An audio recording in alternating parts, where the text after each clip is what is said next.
Venezuela की कार्यवाहक राष्ट्रपति डेल्सी रॉड्रिग्स ने कराकस में अमेरिकी सैन्य अभियान के बाद 7 दिन का राष्ट्रीय शोक घोषित किया।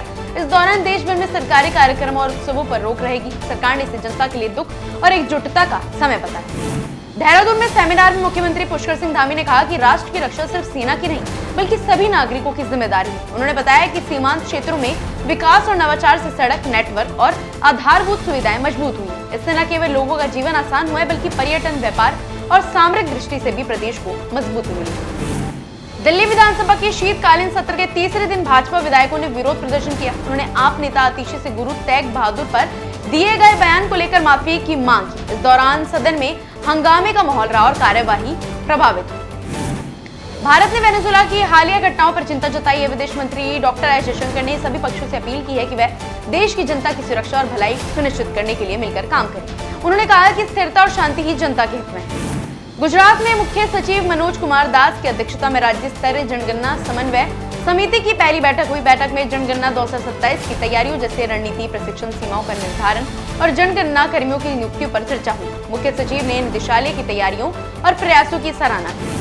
गोवा के मुख्यमंत्री प्रमोद सावंत ने कहा कि जनता के विरोध वाले प्रोजेक्ट सरकार स्थगित करेगी। भूमि रूपांतरण पर जनता की आपत्तियों को गंभीरता से लिया जाएगा और रोमियो लेन बार्ज आग हादसे पर चर्चा होगी। यह मुद्दा आगामी विधानसभा के शीतकालीन सत्र में उठाया जाएगा। नई दिल्ली के भारत मंडपम में 21 जनवरी से 3 दिवसीय India international conference on democracy and election management IICDEM 2026 आयोजित होगी। सम्मेलन का विषय है समावेशी, शांतिपूर्ण, लचीली और सतत दुनिया के लिए लोकतंत्र। निदेशक जनरल राकेश वर्मा ने तैयारियों की जानकारी देते हुए इसे महत्वपूर्ण वैश्विक पहल बताया। छत्तीसगढ़ के सुकमा जिले में 26 नक्सलियों, जिनमें 7 महिलाएं भी शामिल हैं, ने आत्मसमर्पण किया। इन पर कुल 65 लाख का इनाम था और पुनर्वास नीति के तहत प्रतियों को 50,000 दिए गए। सुकमा SP किरण चौहान ने बाकी नक्सलियों से भी मुख्य धारा में लौटने की अपील की।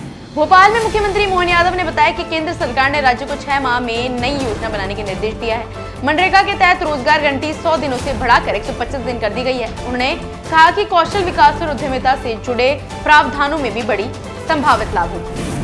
जम्मू कश्मीर के राजौरी और पुंछ में ताजा बर्फबारी हुई है। पूरे क्षेत्र में सफेद चादर बिछ गई है, जिससे प्राकृतिक खूबसूरती और निखर गई है। हालांकि ठंडक और सर्द हवाओं ने शीतलहर को और तेज कर दिया है। दिल्ली विधानसभा के शीतकालीन सत्र के दौरान आम आदमी पार्टी के विधायक आतिशी के कथित बयान को लेकर विवाद खड़ा हो गया। मंत्री प्रवेश वर्मा ने कॉन्फ्रेंस में कहा कि इस मामले को गंभीरता से लेते हुए स्पीकर को पत्र लिखा गया है और आतिशी की विधानसभा सदस्यता रद्द करने की मांग की।